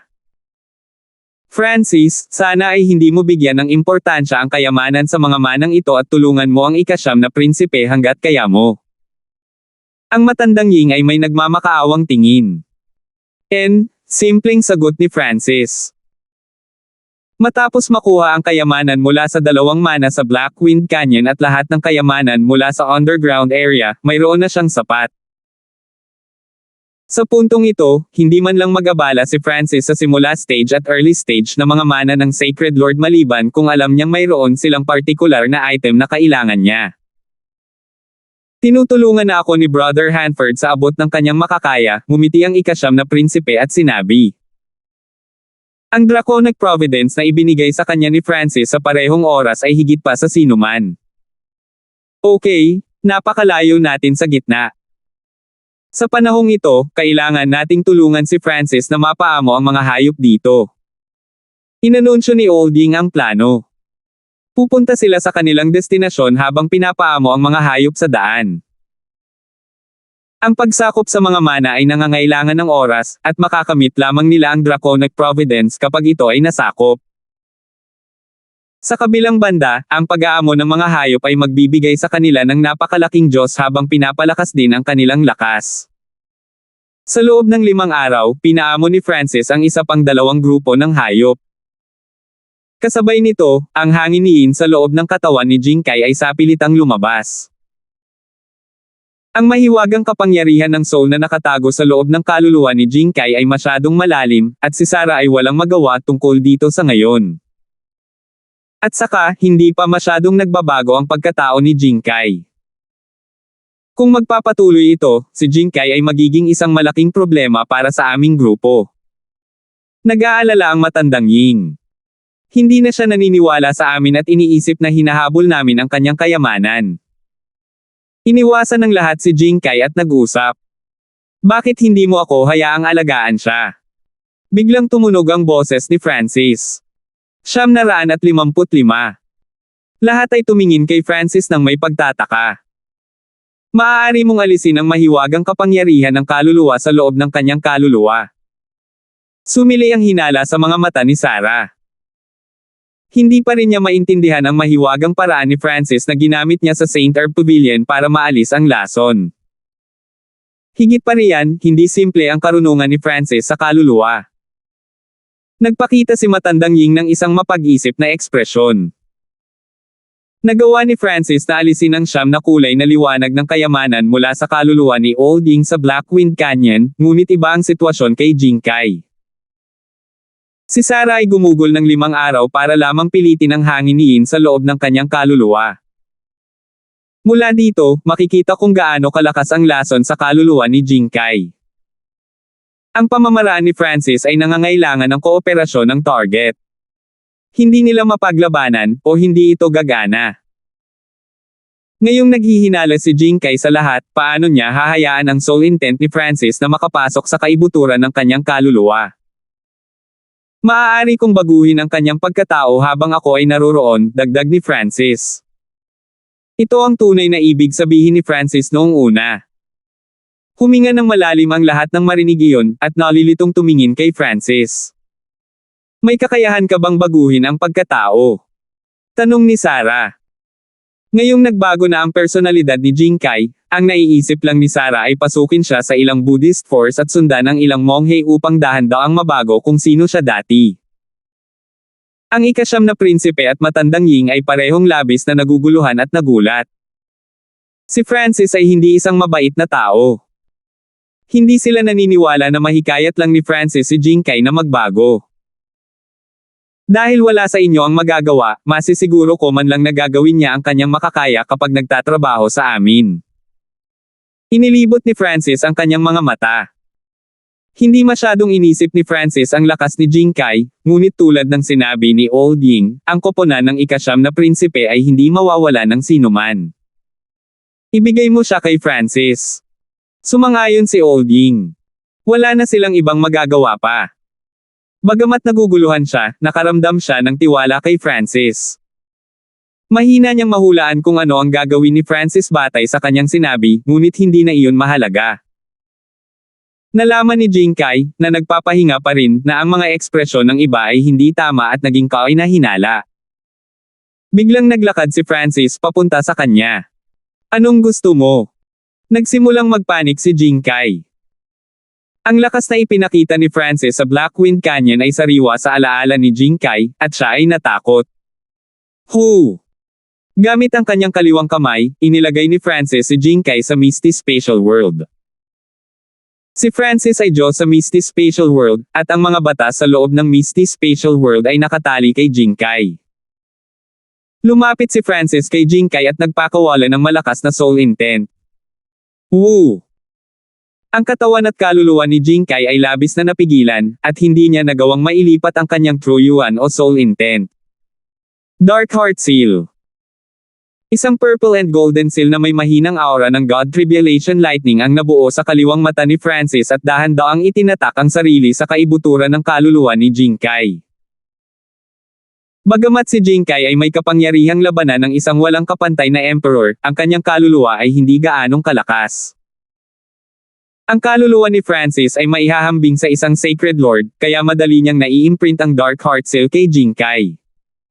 Makalipas ang ilang sandali. Guro, naiintindihan ko ang iyong mga pagsisikap. Pagalingin mo ako. Si Jinkai ay kalahating lumuhad sa harap ni Francis. Bagamat hindi magbabago ang pangunahing personalidad ni Jinkai pagkatapos na itatak sa kanya ang dark heart seal, paniniwalaan niya ang anumang sinabi ni Francis. Kung si Francis ay isang magaling na guro, maaari pa niyang baguhin si Jinkai bilang isang disenteng tao, ngunit si Francis ay walang ganoong oras. Aalisin ko muna ang mahiwagang kapangyarihan ng kaluluwa sa iyong kaluluwa. Huwag kang lumaban. Ipinatong ni Francis ang isang kamay sa ulo ni Jinkai, at isang pag-akyat ng soul intent na maaaring umabot sa langit ay pinakawalan mula sa katawan ni Francis. Naiintindihan mo, Francis? Nagpahinga si Jinkai at binago ang titulo mula sa Master patungong Francis. Pagkatapos ng lahat, si Francis ay isang kapwa-miyembro ng koponan, kaya ang pagtawag sa kanya ng Master ay maaaring matakot ang iba kay Francis sa ilang antas. Ang soul intent ni Francis ay dumaan sa kanyang braso at dahan-daang tumago sa kaluluwa ni Jinkai. Dahil sa lightning soul body, ang God Tribulation Lightning ay automatikong nakatanim sa soul power ni Francis. Kasabay nito, ginamit ni Francis ang kanyang God Spiritual Eye para makita kung saan nagtatago ang masamang soul power sa kaluluwa ni Jinkai, at sinimulan niyang maingat na pilitin itong palabasin. Gayunpaman, ang kapangyarihang ito ay malalim na nakatanim sa kaluluwa ni Jinkai, kaya kailangan ni Francis ng maraming oras. Siyempre, lahat ng ito ay ginawa sa mga pahinga sa kanilang paglalakbay. Pagkatapos ng lahat, ang unang yugto ng paglilitis sa Crown Prince ay malapit nang matapos, at lahat ay kailangang tumungo sa gitna ng Imperial Tombs. Hindi pinalabas ni Francis si Jinkai sa panahong ito. Nanatili lang si Jinkai sa Misty Spatial World at nag-cultivate. Pagkatapos ng Blackwind Canyon, ang soul intent ni Jinkai ay talagang napino, ngunit hindi pa rin nasisiyahan si Francis sa kanyang lakas. Ang pinakamalaking pagkakaiba sa pagitan ng pangkat ng ika-9 na prinsipe at ng iba pang mga prinsipe ay wala siyang sinumang may kapangyarihang labanan ng isang sagradong Panginoon. Matapos pagalingin si Jinkai, sa wakas ay nagkaroon ng oras si Francis para pagsamahin ang kanyang lakas. Si Francis ay nakaranas ng hindi mabilang na malaki at maliliit na labanan pagkatapos na pumasok sa paglilitis sa Crown Prince, at wala pa siyang oras para intindihin ang lahat. Yaong sa mas lumang henerasyon ay nakaranas. Halimbawa, ang mga diskarte ng malapit na labanan ng Sacred Lord 100 Refined ay ang asensya ng pamilya Cao. Kasabay nito, paminsan-minsan ay pumapasok si Francis sa Ancient Dream Realm. Napagtanto ni Francis na nagsisimula na siyang umangkop sa Ancient Dream Realm na mas mabuti ngayon. Isang araw, inalipin ni Francis ang isa pang lumilipad na hayop sa isang sinaunang kagubatan. Isang Emperor level na itim na lalaking agila ang dumapo sa ulo ni Francis. Pagkatapos umalis sa sinaunang Dream Realm at bumalik sa Imperial Tombs, tumayo si Francis sa isang talampas ng bundok at hinayaan ang itim na agila na lumipad sa kalangitan. Iyon na ang panglima, mahinang bulong ni Francis habang nakangiti. Sa ilalim ng bangin, lahat ay pumasok sa isang estado ng paglilinang. Nadama nilang lahat na sila ay lubhang mahina sa paglilitis sa Crown Prince. Kailangan nilang gawin ang bawat sandali na posible upang linangin. Ang ika-9 na prinsipe ay napakasipag, at dahil siya ay may talento rin, ang kanyang pag-unlad ay napakabilis. Sa susunod na ilang araw, bukod sa pagpapahinga at pagtungo sa kanilang destinasyon, ang lahat ay may isa pang bagay na dapat gawin tulungan si Francis na mapaamo ang mga hayop. Francis, pinaamo namin ang Winged Wolf Pack at ang Night Wolf Pack noong nakaraan. Mayroon kang sapat na liksi at mga uri ng opensa na hayop, pagsusuri ni Old Ying. Sa huling dalawang pagtatagpo, naunawaan ni Old Ying ang kakayahan ni Francis sa pagpapaamo ng hayop.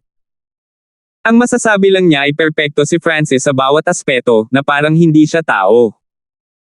Si Francis ay maaaring kumuha ng anumang posisyon sa koponan. Naramdaman pa ni Old Ying na si Francis ay maaaring kumuha ng kanyang sariling pwesto. Pagdating sa pagsusuri ng mga kahinaan at panghuhula ng panganib, kailangang aminin ni Old Ying na hindi siya kasing galing ni Francis. Kailangan natin ngayon ng mga power type na hayop. Nagningning ang mga mata ng matandang Ying. Matapos malaman ang tungkol sa kakayahan ni Francis sa pagpapaamo ng hayop, nagbago ang plano ni Old Ying. Ang mga hayop ni Francis ay magiging kritikal na punto sa paglilitis ng Crown Prince. Binigyang pansin ito ni Old Ying, at handa siyang gumugol ng maraming oras at pagsisikap para makatulong na mapalawak ang koleksyon ng hayop ni Francis. Power Type. Naalala ni Francis ang kanyang Ice Crystal Giant Bear, ngunit halatang kailangan ni Old Ying ng mas malaking numero. Hindi inasahan ni Francis na magiging sobrang komplikado ang paglilitis sa Crown Prince. Sa hitsura nito, hindi rin simple ang posisyon ni Beast Tamer. Nandito na. Huminto ang lahat sa harap ng isang madilim na kagubatan. Isang magulo, ligaw, at uhaw sa dugo na aura ang agad na dumampi sa kanila.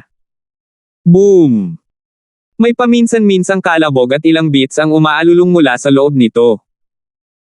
Nararamdaman ng lahat na hindi simple ang lugar na ito. Nakarating na kami sa mga sentrong rehiyon ng Imperial Tombs. Ito ay isang lugar kung saan nagtitipon ang mga halimaw, at maraming makapangyarihang beast pack dito, pagpapakilala ni Old Ying. Whoosh! Isang figure ang kumislap at lumitaw sa tabi ni Francis. Si Jing Kai iyon. Jing Kai. Sinuri ng lahat si Jing Kai. Hindi nila maramdaman ang anumang senyales ng masamang kapangyarihang iyon mula sa katawan ni Jing Kai. Malinaw na matagumpay itong naalis ni Francis. Naglilinang ako sa munting mundo ni Francis. Hindi gaanong naramdaman ni Jing Kai nang makita niya ang lahat, ngunit sinunod pa rin niya ang utos ni Francis at nakipag-ugnayan sa iba. Pinalabas siya ni Francis para maging mas ligtas ang lahat. Ang grupo ng 5 ay nagtungo sa gitna ng kagubatan. Sa kailaliman ng kagubatan, mayroong isang malaki at tahimik na itim na kuweba. Ang loob ng kuweba ay isa pang lugar na para bang ito ay isang bagong mundo. May isang sinaunang kastilyo na gawa sa sandstone sa gitna ng ilang tigang na bakuran, at napuno ng mga sandstorm ang kalangitan. Elton, ibigay mo ang iyong kayamanan at draconic providence at pakakawalan ka namin. May isang lalaking pula ang buhok na nababalutan ng ginto at pulang apoy at may hawak na mahabang sibat sa kanyang mga kamay, at nagsalita siya sa isang malakas na tono. May 3 pang tao sa tabi ng lalaking pula ang buhok. Sa harap nila ay isang pader na nabuo mula sa buhangin, na may mga arrays din dito. Boom! Ang lalaking pula ang buhok ay humampas ng kanyang sibat, at isang bola ng apoy ang bumaril tulad ng isang dugong nagninangas na dragon. Kasabay nito, isang mapang wasak na nag-aalab na aura ang pinakawalan. Boom! Parang tubig ang buhangin sa dingding. Sumanib sa gitna ang pulang dugong nagninangas na dragon at sumabog. Bumalik sa normal ang pader. Livius, walang silbi. Hindi natin malalampasan ang mga depensa ng mana pati na rin ang bloodline ng Shea family sa maikling panahon. Isang lalaking pula ang buhok ang nakatayo sa gilid habang may 2 pang nakatayo sa likuran niya na may masunuring ekspresyon. Ang defensive array na ito ay napakalalim din. Gaya ng inaasahan kay Jason. Ang mga mata ng isang array grandmaster sa likod ng pulang buhok na elder ay kumislap. Sa tuwing dumarating ang pag-atake ni Livius sa dingding, isang mahiwagang hanay ang magpapapahina dito. Sa loob ng pader ng buhangin, hawak ni Elton ang isang higanteng madilim na dilaw na kalasag na may nakaukit na higanteng dragon.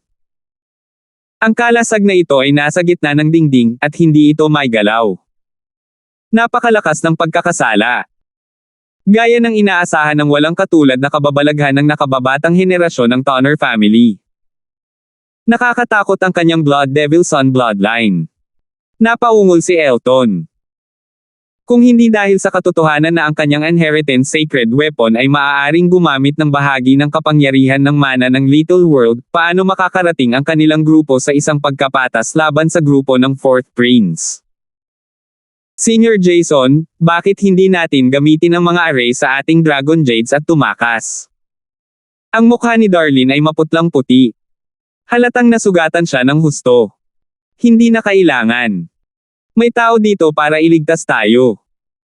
Isang matandang-matanda na nakaupo sa gitna ang biglang nagmulat ng kanyang mga mata. Para silang mga bituin sa gabi, at tila naglalaman ng malalim na pilosopiya.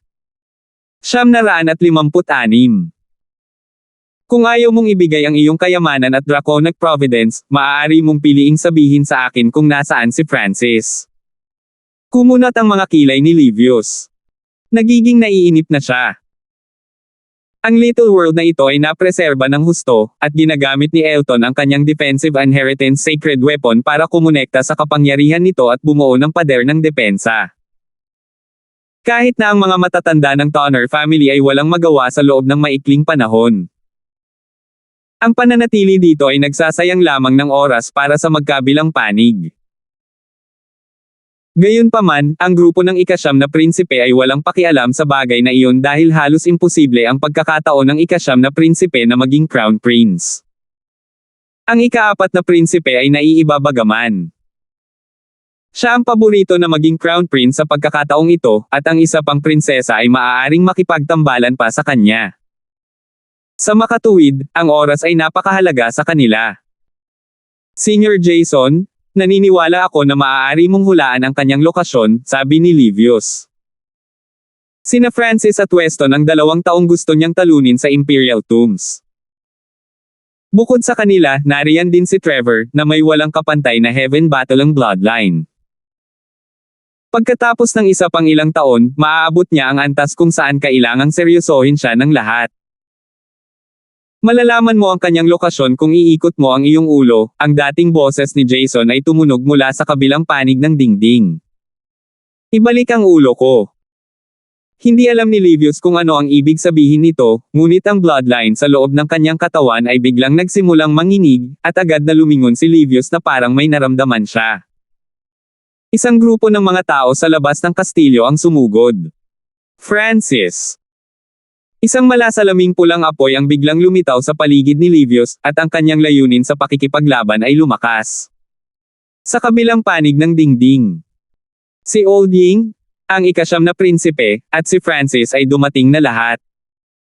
Agad na naramdaman ni Darlene ang sitwasyon sa labas. Magaling. Nagpakawala ng hininga si Elton. Kung magpapatuloy ang pagkapatas na ito, siya ang unang matatalo. Sabay tingin ni Elton kay Jason. Siya ay talagang karapat-dapat na maging isang divination master. Kaya niyang hulaan ito. Ito ang pinakamalaking panganib na nakilala nila sa ngayon, ngunit hindi pa rin nila kailangang gamitin ang array sa kanilang Dragon Jades. Kinailangan ni Elton na handgun ang dating sikat na elder na ito ng Great Gunlord Dynasty. Nakulong sila rito ng isang grupo mula sa panig ng 4th Prince, ngunit ngayong narito na ang lahat mula sa team ng 9th Prince, babagsak ang tubig. Pinalibutan nila ang grupo ng 4th Prince mula sa harap at likod. Boom! Inalis ni Elton ang kanyang depensa. Itali si Lingyon, huwag magmadali, pribado ang mensahe ng matanda na may pulang buhok. Bagamat mayroon silang isang Sacred Lord at 3 quasi-Sacred Lord sa kanilang panig, lahat ng tao mula sa team ng 9th Prince ay dumating. Mayroong 8 tao sa kabuuan, at ang ika-9 na prinsipe ay maaaring gumamit ng Draconic Providence upang madagdagan ang kanyang lakas sa pakikipaglaban. Ito ang natatanging punto sa larong ito.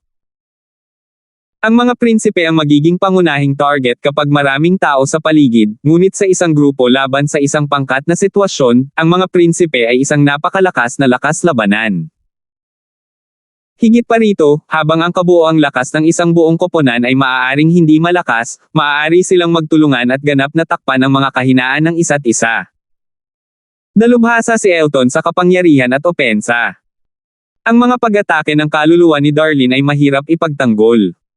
Si Jason ay isang misteryosong array master. Ngayon, magkakaroon din ng mga Beast of the Beast Tamer, at sa tulong ng isang doktor, ang mga beast ay maaaring magpakawala ng walang limitasyong lakas sa pakikipaglaban ng walang katapusan. Ito ang kapangyarihan ng isang koponan. Kahit na ang Red-Haired Elder ay isang Sacred Lord, hindi niya gustong makipaglaban sa isang team na tulad nito. Francis, naglakas loob ka bang labanan ako?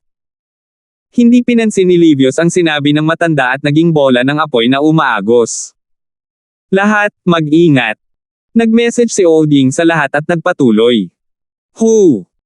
Naiinis na tumingin si Livio sa iba pang 5 tao at tumawa. Francis, ano ba? May bloodline ka ng Blood Devil son, pero pinili mong maging beast tamer at magtago sa likod ng iba. Nang marinig ito, huminto sandali sina Elton at Darlene. Nagtataka sila kung bakit interesado si Livius kay Francis. Si Francis ay may Blood Devil son bloodline ng Tonner family. Ano ang nangyayari? Naalala agad nila ang 2 tao mula sa Tonner family bago nagsimula ang laban para sa mga posisyon. Ang lahat ay nagkaroon ng kahulugan ngayon. Sinabi na ito ni Matandang Ying sa ika-9 na prinsipe at kay Sarah. Ang ginawa lang nila ay magbigay ng masalimuot na tingin kay Francis. Livius, hindi ito lugar para sa solong labanan. Ito ang paglilitis ng Crown Prince, tunog ng boses ni Old Ying. Nasa kanila ang kalamangan ngayon, at hindi nila kailangan si Francis na lumaban kay Livius sa iisang labanan. Mabuti, pagkatapos ay gagamitin namin ang mga patakaran ng paglilitis ng Crown Prince. Naging malungkot ang mga mata ni Livius. Sabihin mo kay Francis na lumaban sa akin. Kung manalo siya, lahat ng Draconic Providence na nasa Dragon Jade na ito ay mapapasayo. Niyugyug ni Livius ang Dragon Jade sa kanyang sinturon. Napakaliwanag at may bakas ng gintong dragon. Napakaraming Draconic Providence. Kumikislap ang mga mata ng Matandang Ying habang nagbubuntong hininga sa kanyang puso.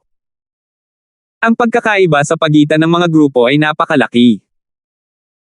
Ang grupo ni Livius ay malamang na pumunta para sa mga mana ng mga huling yugto ng Sacred Lords upang makatipan ng napakaraming Draconic Providence. Sa sandaling ito, pinangunahan ng mapupulang matanda ang 2 pang miyembro ng grupo. Sa likod nila, napanatili ng grupo ni Jason ang isang tiyak na distansya. Ang Matandang Ying at Jinkai ay agad na humakbang at nagbabantay habang pinuprotektahan nila ang ika-9 na prinsipe at si Sarah. Matanda Ying, ang mapalibutan ka ay pagkakamali ko, ngunit kung gusto naming umalis, hindi mo kami mapipigilan. Ang pulang buhok na matanda ay may walang pakialam na ekspresyon. Naging malungkot ang mga mata ng Matandang Ying habang nakatingin kay Yunwo. Iyon talaga ang nangyari. Nandoon ang lahat ng miyembro ng team ng 9th Prince. Sa isang labanan, hindi sila natakot sa grupong ito mula sa koponan ng 4th Prince kahit na sila ay malakas. Gayunpaman, kung gusto ng grupo ni Yunwo na umalis, maabutin pa kaya nila. Kahit na may makahabol man sa kanilang panig, may iwan na sana nila ang kanilang koponan at tiyak na hindi magiging laban. Paano kung gagawin na lang natin ang iminumungkahi ni Livius? Sabihin kay Francis na lumabas at gamitin ang Draconic Providence bilang taya. Napatingin si Yunwo sa walang ilaw na Dragon Jade ni Francis. Gusto rin niyang makita ang perpektong Blood Devil Son bloodline. Lahat ng tao mula sa koponan ng 9th Prince ay tumingin kay Francis. Si Jinkai, ang ika-9 na prinsipe, at si Old Ying ay nagtiwala kay Francis na nakaharap kay Livius. Si Francis ay may perpektong Blood Devil Son bloodline, ngunit nag-specialize din siya sa Soul Eye bloodline techniques, na nagbibigay sa kanya ng napakalaking kalamangan laban kay Livius. Malinaw ding gustong makita ni Yunwo ang laban na ito. Malinaw na wala siyang pakialam sa Draconic Providence dahil ang Dragon Jade ni Francis ay walang ilaw dito. Kahit na matalo si Francis, wala silang mapapala. Ang pamamaraang ito ay mabuti. Humakbang pasulong si Francis. Ang Tonner family ay patuloy na iniistorbo sa kanya, at bagamat nakipag-usap na siya kay Hogan tungkol sa isyo bago ang mga laban para sa mga posisyon, alam niyang hindi pa natatapos ang isyong ito. Ang mga mula sa Tonner family ay mayabang at naniniwalang sila ang sentro ng mundo. Matagal na silang hindi nagustuhan ni Francis. Parehong huminto sina Elton at Darlene. Ang 9th Prince at ang kumpanya ay hindi nagpakita ng anumang mga palatandaan ng pagtanggi dito. Sapat na kaya ang lakas ni Francis para labanan ang walang katulad na kababalaghan ng Tonner family. Ano ang namiss nila? Hahaha. Magaling. Nagsimulang mag-apoy ang bloodline sa loob ng katawan ni Livius, at kumalat ang isang layer ng malasalaming apoy sa kanyang katawan. Siya ay tila naging isang nag-aalab na soberanya ng digmaan at nagpalabas ng nagninangas na mainit na layunin ng labanan. Dahil sa matinding init, hindi komportable ang iba pang naruroon. Ang dugo at truyuan sa loob ng kanilang mga katawan ay tila nasusunog. Ang bawat tao'y likas na lumipat pabalik. Sagradong kidlat na ng ibabaw na katawan. Si Francis ay humakbang pasulong, at ang kanyang katawan ay tumangkad at nagpakawala ng isang alon ng gininto ang asul na kidlat. Hindi mo man lang gagamitin ang bloodline mo. Naging malamig at matalim ang mga mata ni Livius. Ang mga aksyon ni Francis ay nakakahiya sa kanya. Tumalon sa hangin si Livius, at ang apoy sa paligid ng kanyang katawan ay biglang lumaki at naging isang bola ng apoy na bumaril ng husto patungo kay Francis. Isang pares ng Scarlet Wings of Lightning ang agad na lumitaw sa likod ng katawan ni Francis. Sa isang iglap, isang alon ng kidlat ang dumaan at pinababa ang bilis ni Livius. Shoo! Ang Scarlet Wings of Lightning ni Francis ay biglang kumandat. Whoosh! Si Francis ay naging isang bolt ng iskarlate na kidlat at bumaril patungo sa malasalaming bola ng apoy. Ang aksyon ni Francis ay agad na sinira ang momentum ni Livius, at ang pangangibabaw na ipinakita niya ay nagbigay sa kanya ng mataas na kamay. Boom! Ang iskarlate na kidlat ay nakipagsagupaan sa pulang apoy, at isang malakas na pagsabog ang tumunog. Parang may bulalakaw na bumagsak sa lupa. Napaatras si Livius ng ilang hakbang at natigilan. Ang pisikal na katawan ni Francis ay nagparamdam sa kanya na para siyang tumatama sa metal, at ang kakayahan sa pag-apoy ng kanyang Blood Devil Son bloodline ay nabawasan ng husto. Whoosh! Habang umatras si Francis, ginamit niya ang Scarlet Wings of Lightning para patatagin ang sarili. Ang depensa ng kanyang Sacred Lightning Body ay napakalakas, ngunit pinahintulutan siya ng sumasabog na Blood Devil Son bloodline ni Livius na magpakawala ng paputok na puwersa kahit na siya ay dehado. Ang pagkakaiba sa pagitan ng isang hari at isang quasi-sacred lord ay napakalaki. Sa unang palitan, kumulo ang dugo ni Francis, at naramdaman niyang uminit ang kanyang katawan. Higit pa rito, naramdaman ni Francis na ang pagsabog ng bloodline ni Livius ay hindi gaanong naiiba sa sarili niyang perpektong Blood Devil Son bloodline. Nangangahulugan ito na, habang hindi itinuturing na perpekto ang bloodline ni Livius, mas malakas pa rin ito kaysa sa normal na bloodline ng Tonner family. Napakahusay din ang kontrol ni Livius dito. Sagradong kidlat na nangingibabaw na suntok. Umikot si Francis sa kalaban at pinakawalan ang pisikal na kapangyarihan sa loob ng kanyang Sacred Lightning Body. Ang kanyang mga kamao ay kumikinang sa iskarlate gintong kidlat at sumuntok pababa mula sa langit. Mga multo ng kamao na kasing laki ng mga bundok ang dumagundong patungo kay Livius. Pagsingil ng dugo ng Diablo. Nanlamig ang mga mata ni Livius nang magsimulang mag-alab ang malasalaming apoy sa kanyang katawan. Para siyang naliligo sa apoy at dugo. Ang kanyang katawan ay nagsimulang maging isang maliwanag na transparent na pulang kulay. Boom! Ang apoy sa paligid ng katawan ni Livius ay sumabog habang siya ay bumaril pasulong. Ang bilis na ipinakita niya ay 3 beses na mas mabilis kaysa dati. Para siyang naglalagablab na bola ng lava. Maging si Francis ay tumigil sandali. Agad niyang naunawaan na ito ay isang Blood Devil Son bloodline secret technique ng Tonner family. Ding! Bam! Bam! Ang sibat ni Livius ay parang nagninangas na dragon habang ito ay sumasalubong sa mga iskarlate na kamao ng kidlat. Pagkatapos gamitin ang Blood Devil Charge, mas lumakas ang explosive power ni Livius, at tumaas din ng husto ang ignition effect ng bloodline ng Blood Devil Son. Naramdaman ni Francis na uminit ang kanyang katawan, at malapit nang ilabas ang kanyang bloodline na Blood Devil Son. Boom! Isang sandstone na puno ng apoy at kidlat ang lumamon sa dalawang figure. Ang malalakas na pagsabog ay umalangaw-ngaw sa himpapawid na parang kulog at umalangaw-ngaw sa buong langit at lupa. Ang breath na ito ay nilinang ang napakalalim na diskarteng nagpapalakas ng katawan. Talagang kayapan niyang lumaban kay Livius pagkatapos niyang gamitin ang Blood Devil Charge. Naningkit ang mga mata ni Yunwo. Napakalakas. Gaya ng inaasahan kay Mas Francis. Naramdaman ni Jinkai ang pagkulo ng kanyang dugo. Sa sandaling ito, si Francis ay kapantay ng isang henyo mula sa Tonner family. Ito. Si Francis. Mamuka ang bibig ni Elton, at nanlalaki ang kanyang mga mata. Hindi kailangan ng isang beast tamer ng ganoon kalakas na battle power, di ba? Hindi ko akalain na ganito pala kalalim itinago ni Francis ang kanyang sarili. Nagbago ang malamig na ekspresyon ni Darlene sa unang pagkakataon. Boom! Boom! Boom!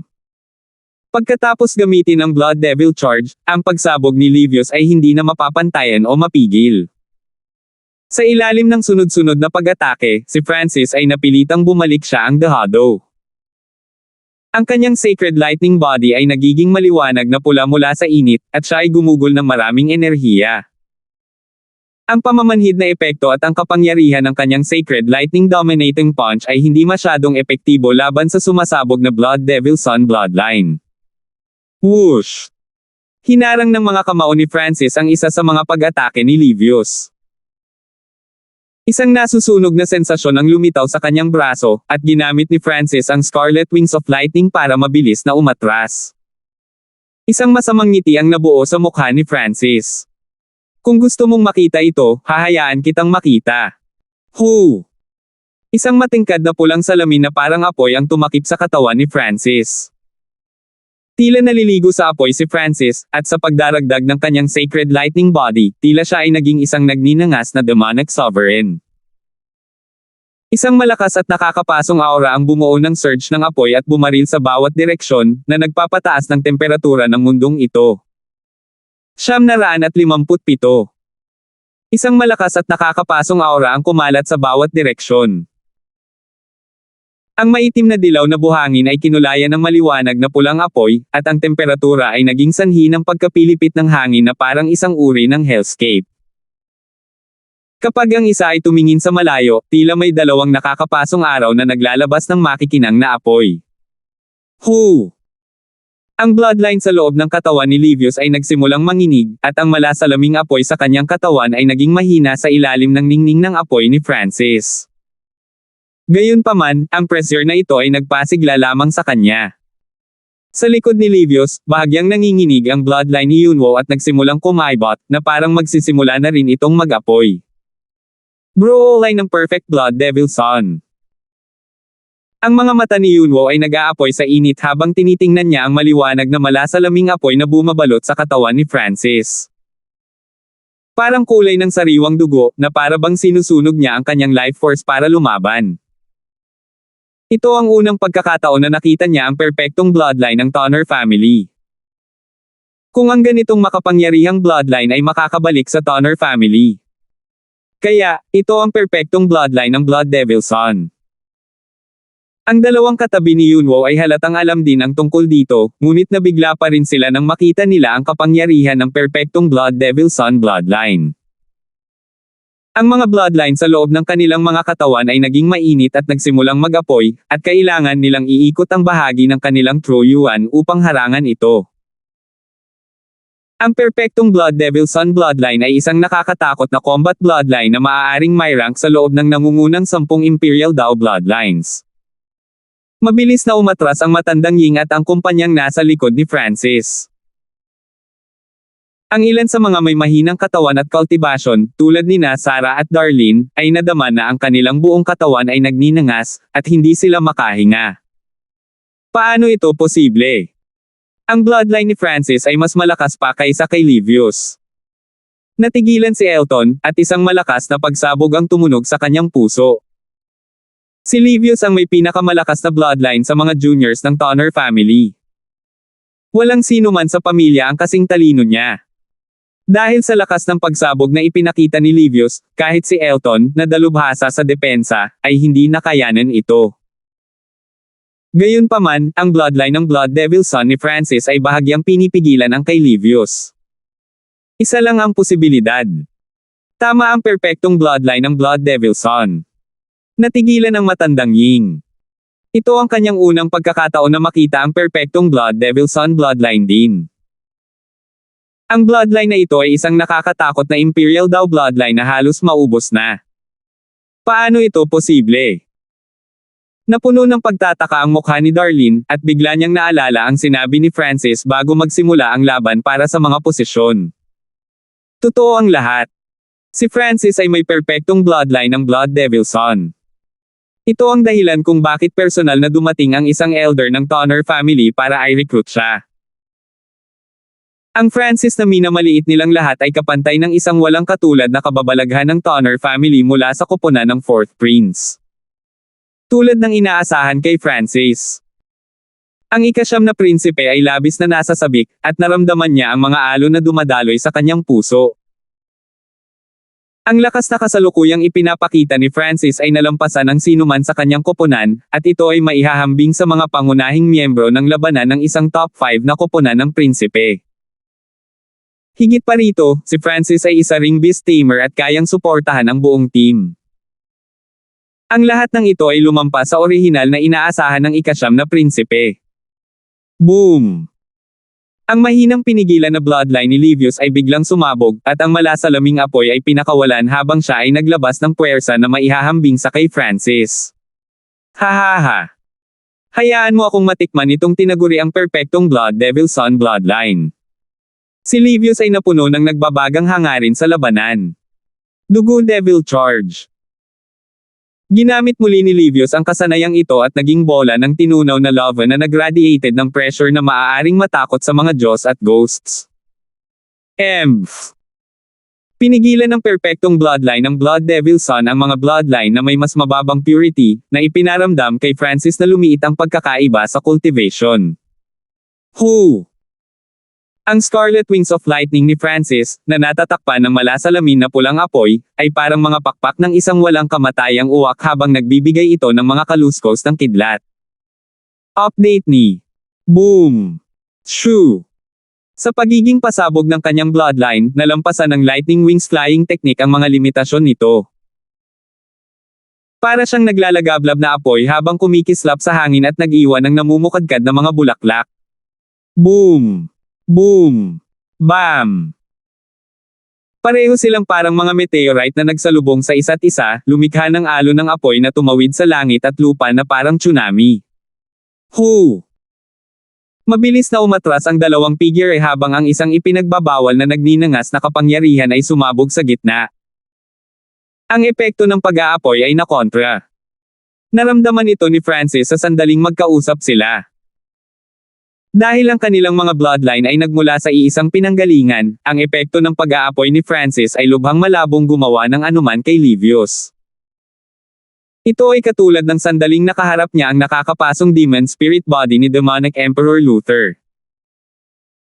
Kapag ang apoy ni Francis ay malapit ng lumunin ang katawan ni Livius, ang malasalaming apoy sa katawan ni Livius ay papatayin sila. Ang epekto ng pag-aapoy mula sa magkabilang panig ay hindi magamit. Gayunpaman, habang ang lifesteal na kakayahan ng perpektong Blood Devil Son bloodline ni Francis ay bumaba rin ng husto, ito ay kapaki-pakinabang pa rin, na nagpapahintulot kay Francis na mabawi ang kahit ilan sa kanyang true yuan. Boom! Pang! Ang kamao ng pulang kidlat ni Francis ay sumama sa nagninangas na sibat ni Livius. Ang dalawang napakalakas na kapangyarihan ay nagdulot ng pag-ungol ng kidlat at pag-aapoy sa tuwing magsasagupaan ang dalawa. Parehas sila sa isa't isa. Ang dalawang quasi-sacred lord sa tabi ni Yunwo ay may natulala na mga ekspresyon.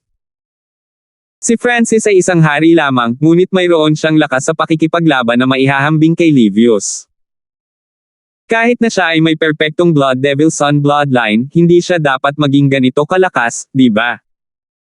Hindi simple si Francis. Ang kanyang true yuan ay napakalakas at dalisay, at ito ay gumagana ng perpekto sa kanyang bloodline ng Blood Devil Son. Tinitigan ni Yunwo si Francis at hindi man lang kumurap ang kanyang mga mata. Ang kalidad ng true yuan ni Francis ay nalampasan ang mga normal na peak na emperor. Boom!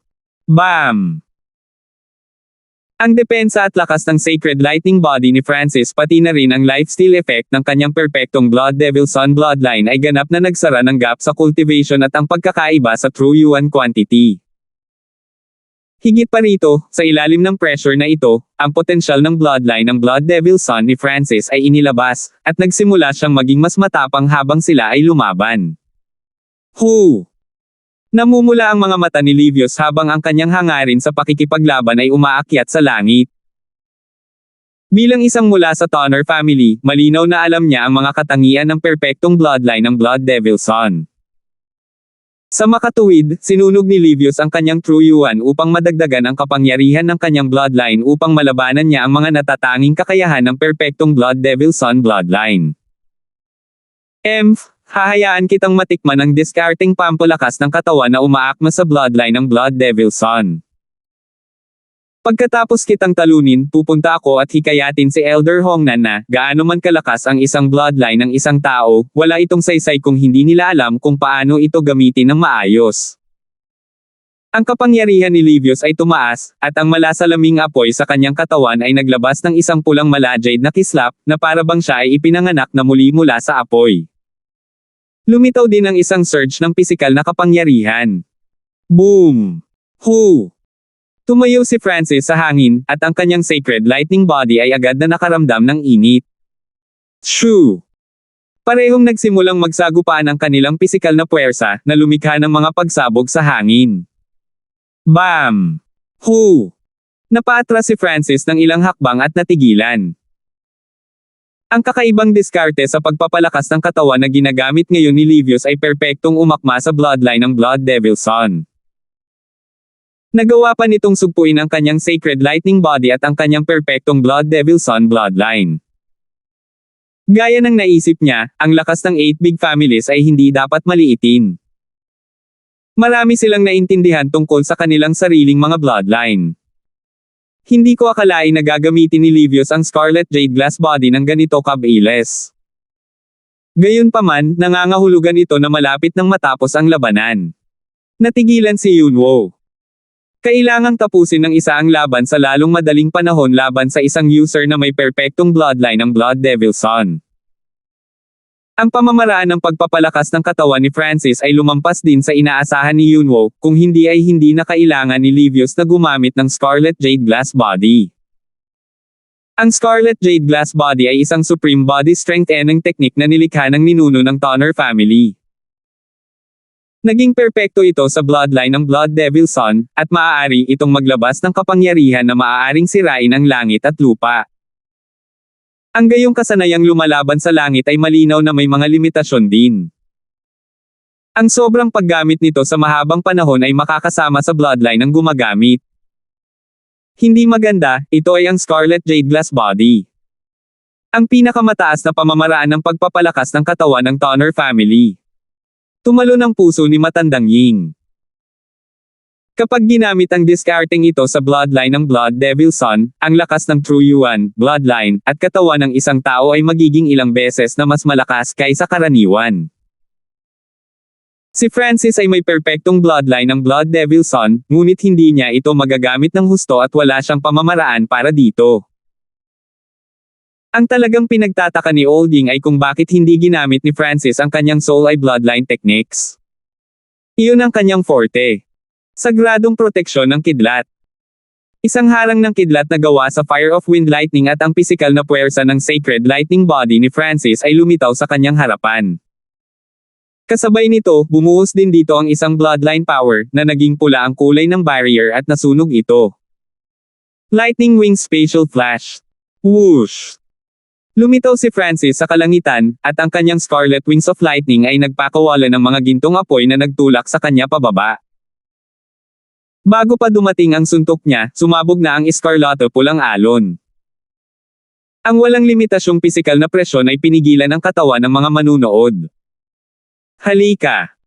Ang malasalaming apoy sa paligid ni Livius ay lumundag sa hangin habang nakatingin siya kay Francis na may layuning labanan. Hindi siya natakot sa puwersang nagtutulak ni Francis. Hu! Biglang tumalon si Livius sa hangin, at tila siya ay naging isang Escarlata pulang Jade Dragon. Kahit saan siya magpunta, nagliliyab ang hangin. Boom! Isang maningning na pulang apoy ang bumaril at bumuo ng isang firestorm na lumamon sa dalawang figure. Hu! Isang iskarlate na arko ng kidlat ang lumipad palabas. Anong lakas ng pagsabog! Si Francis ay pinilit na bumalik ng ilang daang yarda. Ang kanyang sacred lightning barrier ay nabasag na, at ang sakit ay dumaloy sa kanyang katawan. Ang kidlat sa ibabaw ng kanyang sacred lightning body ay malapit ng kumurap at maglalaho. Ang kombinasyon ng Scarlet Jade Glass body ni Livius at ang kanyang bloodline ng Blood Devil Son ay ganap na nalampasan ang Sacred Lightning body ni Francis, ngunit sa kabutihang palad, nagamit ni Francis ang lifesteal effect ng kanyang Blood Devil Son bloodline para mabilis na mabawi ang kanyang mga pinsala. Hu! Si Livius ay itinapon sa lupa, at isang nasusunog na sensasyon ang lumitaw sa kanyang katawan. Maging ang kanyang Scarlet Jade Glass body ay hindi nakayanan ang counter-attack na dulot ng pagkasira ng Sacred Lightning Protection ni Francis. Ginamit ni Francis ang kanyang flying technique at defensive na kakayahan upang harapin ang pinsala ng pag-atake ni Livius. Tumango si Yunwo habang nakatingin kay Francis. Ang pagpapakita ni Francis ng battle instincts ay hindi mas mahina kaysa sa ilang miyembro ng Tonner family. Gayunpaman, si Yunwo ay naging ganap na natarante sa susunod na sandali. Iyon ang Blood Devil Charge. Paano niya nalaman itong bloodline secret technique ng Tonner family? Natigilan din si Livius. Ito ang Blood Devil Charge na ginamit niya sa simula. Nagsimulang kumulo ang malasalaming apoy sa paligid ng katawan ni Francis, at maririnig ang tunog ng mga pagsabog. Nagsimulang mabuo ang imahe ng isang maliwanag na dugong pulang araw sa likod ni Francis. Sa gitna nito ay may umiikot at umiikot na whirlpool. Salamat po at sinamahan ninyo ako. Ingat lagi mga master.